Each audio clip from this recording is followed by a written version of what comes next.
मैं दावे के साथ कहता हूं, मैं मोदी सरकार को चुनौती देता हूं, सरकार को ही नहीं, प्रधानमंत्री नरेंद्र मोदी को चुनौती देता हूं कि अपने गुलाम चुनाव आयोग को सामने लेके आए और ईवीएम मशीनें लेके आए। हम दावे के साथ कहते हैं सर, हम प्रूफ कर देंगे ईवीएम मशीनों में घोटाला है, मोदी चोर है, मोदी महाचोर है। ऐसा देखा है जो अपने घर में चोरी करता हो, लेकिन इस देश में एक ऐसा महाचोर है, ऐसा महाठग है जो अपने देश में चोरी कर रहा है। अब समझो कौन है। लोगों को अल्लाहू अकबर बोलने का भी अधिकार है, हम नहीं छीन सकते। लोगों को जय भीम बोलने का भी अधिकार है, हम नहीं छीन सकते। ये तो नाखून तो क्या, मोदी का सर भी झुका देंगे हम। चुनाव आ रहे हैं, आप एकदम से कैसे निकल कर आ गए हैं? अब तो तैयारी चल रही है चुनाव की, पहले से कहाँ बैठे थे आप? सर मैं तिहाड़ जेल में जा चुका हूँ 2 बार, मैं फरीदाबाद जेल जा चुका हूँ 1 बार, मैं राजस्थान जेल जा चुका हूँ 1 बार।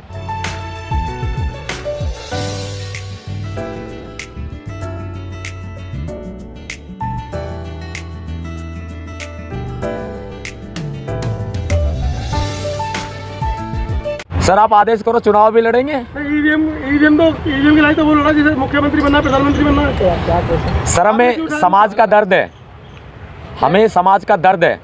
हमारा मकसद चुनाव लड़ना नहीं है, हम चुनाव लड़ाने के लिए पैदा हुए हैं।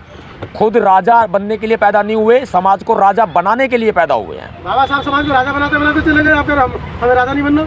जब बाबा साहब ने हमें जब राजा बनाने के लिए उन्होंने रास्ते खोल दिए, तो वो सीधी सी बात है कि जो समाज में जो लोग हैं, जो राजनीति में आना चाहते हैं, तो उनका स्वागत है, हम लोग तैयार करेंगे उनको। अभी दिल्ली में इतना बड़ा विशाल प्रदर्शन हुआ है ईवीएम को लेके, आपको क्या लगता है वो लोग सरकार को बैकफुट पर नहीं ला पा रहे? आप क्या करने वाले, क्या रणनीति आपकी?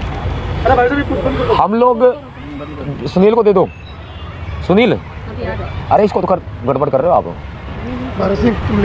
क्या रणनीति आपकी? सर आज ऐलाने जंग है और आज की ये प्रेस कॉन्फ्रेंस आपात बैठक जो है वो बहुत ही महत्वपूर्ण है। सबकी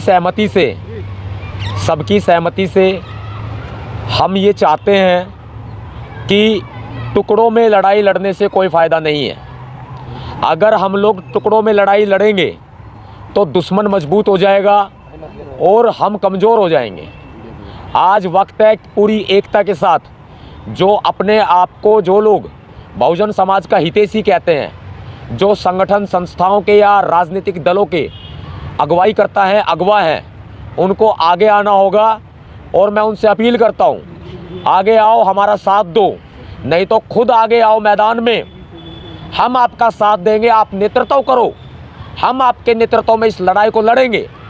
अगर आप लड़ाई नहीं लड़ सकते, आप नेतृत्व नहीं कर सकते, आप आगे आना नहीं चाहते, आपकी कोई समस्या है, तो फिर आपका फर्ज बनता है कि बाबा साहब के सपनों को देखते हुए, महापुरुषों के कारवा को देखते हुए ईवीएम को हटाने के लिए हमारे साथ आइए।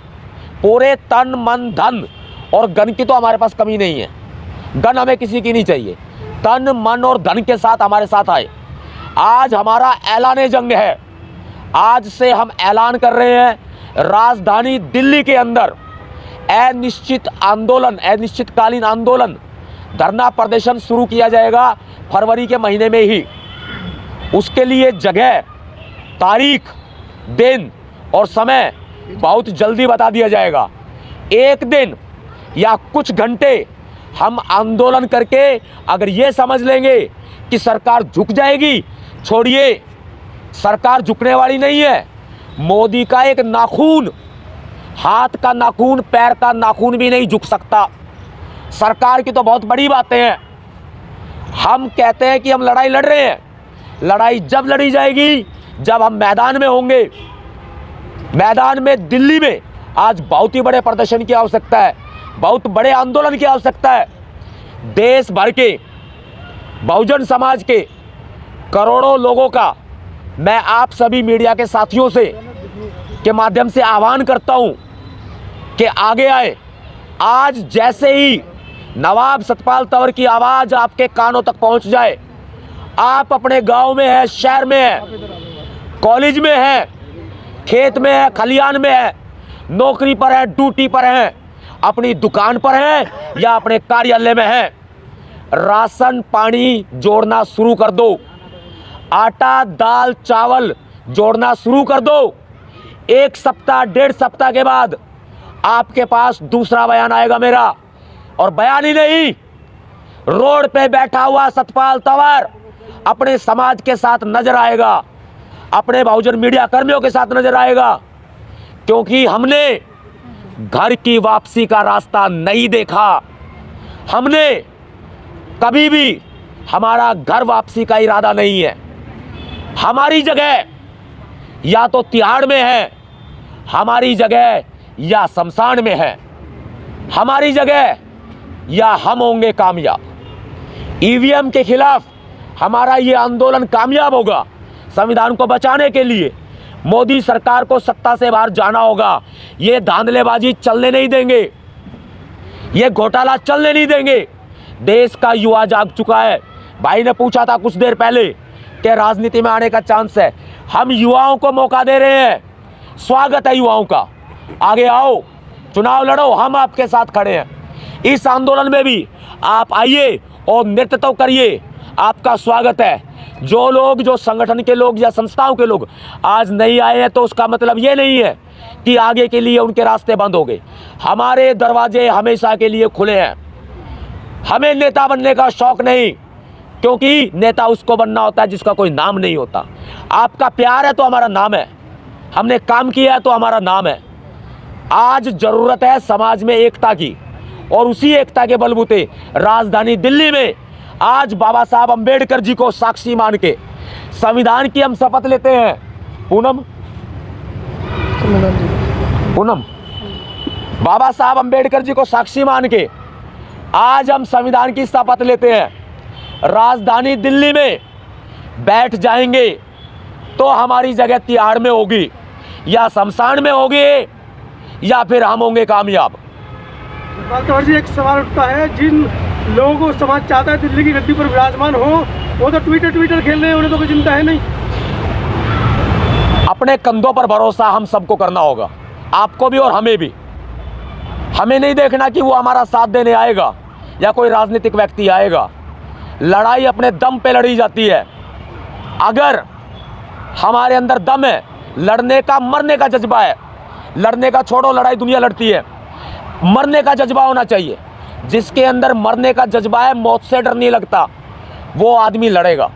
और मैं आप सभी मीडिया के बंधुओं का साथ मांगता हूँ, हाथ जोड़ के मैं आप सभी का साथ मांगता हूँ कि आप इस मुहिम में साथ आकर, आपने पहले भी ईवीएम के खिलाफ इस लड़ाई को मजबूत किया है, आज भी मुझे आप सबकी ज़रूरत है और समाज की ज़रूरत है कि आपको अगला आह्वान किया जाएगा। समाज को भी, देश को भी बता दिया है कि राशन पानी जोड़ना शुरू कर दो। महीना 2 महीना और लंबे समय के लिए दिल्ली में बैठना पड़ सकता है। ये सरकार झुकने वाली नहीं है, मोदी का नाखून तक भी झुकने वाला नहीं है। सतपाल जी, क्या लगता है कि आपका संबंध बीजेपी से नहीं लगता है? कह रहे हैं कि आप मोदी का नाखून तक भी टच नहीं कर सकते हो, संबंध है ना आपका बीजेपी से? हमें मोदी का नाखून टच नहीं करना है सर। नहीं, आपने बोला है ना। मैंने कहा है कि मोदी का नाखून भी नहीं झुक सकता। हम तो मोदी सरकार को झुकाने की बात करते हैं, उसका नाखून भी नहीं झुका सकते हम लोग। उसके लिए एक बहुत बड़ा प्रदर्शन राजधानी दिल्ली में खड़ा करना होगा, उसमें मुझे आपका साथ चाहिए। तो नाखून तो क्या, मोदी का सर भी झुका देंगे हम। सर, चुनाव आ रहे हैं, आप एकदम से कैसे निकल कर आ गए हैं? अब तो तैयारी चल रही है चुनाव की, पहले से कहाँ बैठे थे आप? सर, मैं तिहाड़ जेल में जा चुका हूँ 2 बार, मैं फरीदाबाद जेल जा चुका हूँ 1 बार, मैं राजस्थान जेल जा चुका हूँ 1 बार। और समाज में जहाँ भी जरूरत पड़ी है, चाहे कोई नेता हो, चाहे कोई अभिनेता हो, चाहे कोई डॉक्टर हो, चाहे कोई वकील हो, चाहे कोई इंजीनियर हो, या किसी के ऊपर अत्याचार हो, कश्मीर से लेकर कन्याकुमारी तक जिसने आवाज़ दी है, सतपाल तंवर खड़ा नजर आया है। सतपाल जी, वो तो आपने डिग्री पास कर ली ना जेल जाने वाली, कि जो जेल जाएगा वही नेता बनेगा। अब तो आप नेता बन गए, अब तो क्या जरूरत पड़ी आपको? मैं सर नेता नहीं बना हूँ, भाई हूँ आपका, और भाई ही रहूँगा। समाज का सेवक हूँ, सेवक ही रहूँगा। तो ईवीएम में क्या लगता है आपको? ईवीएम में घोटाला है, और जो चुनाव आयोग बता रहा है गाँव जाके उसका प्रदर्शन कर रहा है कि ईवीएम में कोई घोटाला नहीं है। चुनाव आयोग चोर है और मोदी उस चोर का मालिक है, महाचोर है। लेकिन चुनाव आयोग कहता है कि फ्री एंड ट्रांसपेरेंट चुनाव होता है ईवीएम से, उसमें कोई गड़बड़ी नहीं है। चुनाव आयोग दूध का दूल्हा नहीं है, वो जो कहेगा हम मान लेंगे। आप सबूत नहीं दे पाए?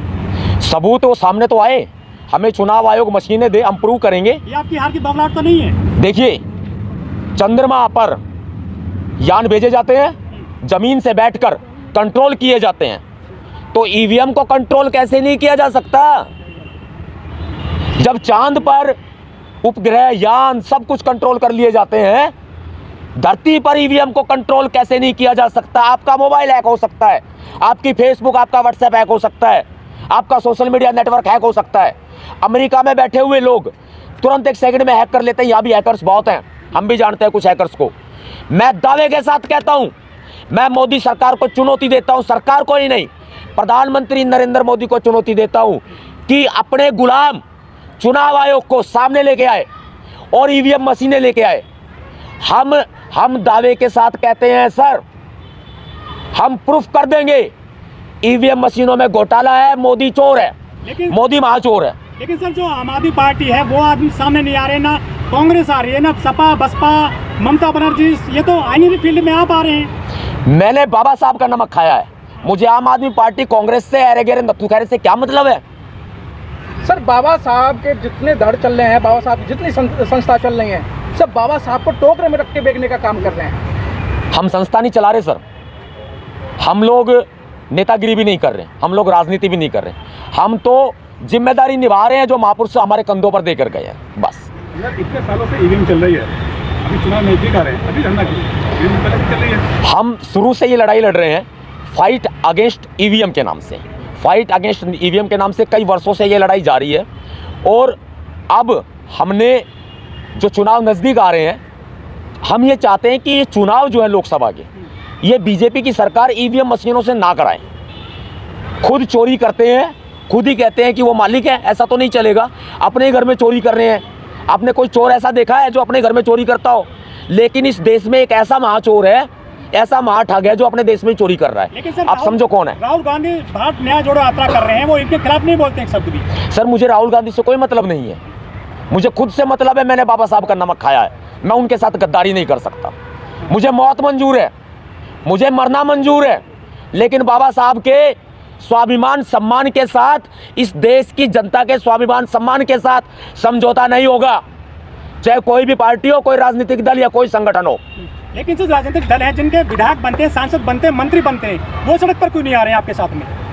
मैंने कहा है मुझे उनसे कोई मतलब नहीं है, मेरा उनसे कोई लेना देना नहीं है। वो आते हैं तो उनका स्वागत है, और वो नहीं आते हैं तो मैं उनके सामने भीख नहीं मांग रहा। मैंने अपने 85% मूल निवासी बहुजन समाज का आह्वान किया है, मुझे इनकी ज़रूरत नहीं है। मेरी मौत पर कफन डालने आ जाना, या मैं जब तिहाड़ में जाऊं तब रोने के लिए आ जाना, या आवाज़ उठाने के लिए आ जाना, या फिर जब मैं सड़क पर बैठा हुंकार मार रहा हूं, चिल्ला रहा हूं, रो रहा हूं, दाड़ रहा हूं, तब मेरा साथ निभाने आ जाना। आपको फंडी कहाँ से हो रही है इस आंदोलन के लिए? मैं खुद अपनी मेहनत से कमा के तब मैं आंदोलन में पैसा लगा रहा हूँ। मेरे पापा आर्मी से रिटायर है, मुझे कुछ पैसा देते हैं। मेरी वाइफ वकील है, हालांकि मैं भी एडवोकेट हूँ, लेकिन मैं टाइम नहीं दे पाता समाज की वजह से, तो वो मुझे थोड़ा पैसा देती है, 1000-500 रुपये, तब जा कर के मेरा खर्चा चल पाता है। गरीब समाज में पैदा हुए हैं, गरीब घर में पैदा हुए हैं, उसका मतलब ये नहीं है कि आंदोलन रुक जाएगा, नहीं रुकेगा। 140 करोड़ का देश है, आपके साथ कितने लोग हैं सर? मैं अंदाज़ा नहीं लगाता सर। बाबा साहब अम्बेडकर जी, मान्यवर साहब काशीराम जी अकेले चले थे कारवां को लेके, हम सच्चे मन से चल रहे हैं उनके कारवां को बढ़ाने के लिए। मैं नहीं जानता मेरे साथ कितने लोग हैं, और मैं लोगों का मोहताज नहीं हूँ, मुझे मेरे समाज से प्यार है, मैं उनसे बहुत प्यार करता हूँ। सिर्फ ईवीएम का विरोध सिर्फ SC/ST कर रहे हैं, उसमें भी सिर्फ दलित ज़्यादा कर रहे हैं, OBC भी कहीं नज़र नहीं आ रहा है ईवीएम को लेकर विरोध में। सर हमें अपने अधिकारों की चिंता है, हमें गुलाम बना लिया जाएगा दोबारा से, मनुस्मृति लागू हो जाएगी, हमें गुलाम बना करके वही पीछे झाड़ू होगी, सामने हांडी होगी, और गुलाम बना लिया जाएगा, मनुस्मृति का राज आ जाएगा।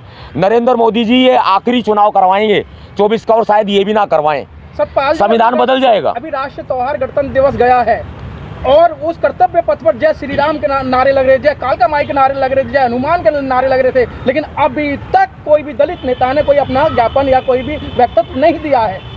ये देखो, ये देता है अधिकार धर्मनिरपेक्षता का। लोगों को जय श्री राम बोलने का भी अधिकार है, हम नहीं छीन सकते।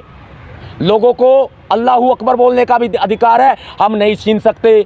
लोगों को जय भीम बोलने का भी अधिकार है, हम नहीं छीन सकते। सर संविधान को तो आप मान रहे हो ना, तो जिसकी आप लड़ाई लड़ रहे हो, ईवीएम की लड़ाई लड़ रहे हो, वो तो संविधान को नहीं मान रहे ना। सर हम मनवाएंगे ना, लातों की बूथ बातों से नहीं मानते। जूती में पानी पिलाया जा रहा है, 74 साल हो गए, तो लड़ाई लड़ते हैं हम लोग, पूरी लड़ते हैं सर। जब जूती में पानी पिलाया जाता है तो वही जूता उनके सर पे भी मारते हैं हम। ठोक बजा के मारते हैं। क्या रूपरेखा है आंदोलन की, कहाँ बैठोगे, कितने लोग आएंगे आपके समर्थन में, कोई पॉलिटिकल पार्टी है? सर कोई पॉलिटिकल पार्टी हमारे समर्थन में फ़िलहाल नहीं है और राजधानी दिल्ली में ही इस महाआंदोलन की तैयारी है। फरवरी के महीने में ही जल्दी ही तारीख और समय और दिन निर्धारित कर दिया जाएगा। लगभग इंटरनली तो हमने जगह देख ली है और सरकार से हम परमिशन भी ले रहे हैं। अनिश्चितकालीन आंदोलन की ये सरकार परमिशन नहीं दे रही है। सुप्रीम कोर्ट में अपील भी कर रहे हैं आंदोलन ईवीएम को लेकर, क्या उनका समर्थन है आपके साथ? सर मैंने उनको इन्विटेशन दिया था, उनको निमंत्रण भेजा था कि आप आएँ, हम सब मिलकर इस लड़ाई को लड़ेंगे। नॉन इस्लाम भी आंदोलन कर गए हैं दिल्ली में, कुछ उनसे बात हुई हो इसके आपके? मेरी बात हुई थी, मैं उनके समर्थन में जंतर मंतर पर पहुंचा भी था, मैंने अपनी स्पीच भी दी थी और अपना समर्थन उनके साथ जाहिर भी किया था। अब हमें आवश्यकता है, जब हम सबके साथ खड़े हुए हैं तो उनको भी हमारे साथ खड़े होना पड़ेगा। हम वकीलों के साथ भी खड़े हुए हैं, डॉक्टरों के साथ भी, प्रोफेसर्स के साथ, इंजीनियर्स के साथ, सबके साथ खड़े हुए हैं। समाज तो हमारे साथ है ही, क्योंकि समाज के दुख दर्द में हम ही आगे आते हैं, उनके आंसू पोंछने के लिए हम ही आगे आते हैं। पिछले 6-7 साल से ईवीएम को लेकर आंदोलन चल रहा है, लेकिन सफलता नहीं मिल रही है विपक्ष को, आप जैसे लोगों को। सर असफलता से हम डरते नहीं हैं, घर वापसी का हमारा कोई इरादा नहीं है। लड़ेंगे, जीतेंगे और बैठेंगे तो उठेंगे नहीं, या तिहाड़ में होंगे या शमशान में होंगे या फिर हम होंगे कामयाब। ठीक है, ओके। आप इस वीडियो के बारे में अपनी राय अवश्य दें तथा वीडियो को लाइक, शेयर और कमेंट्स साथ साथ चैनल को सब्सक्राइब करना न भूलें। धन्यवाद।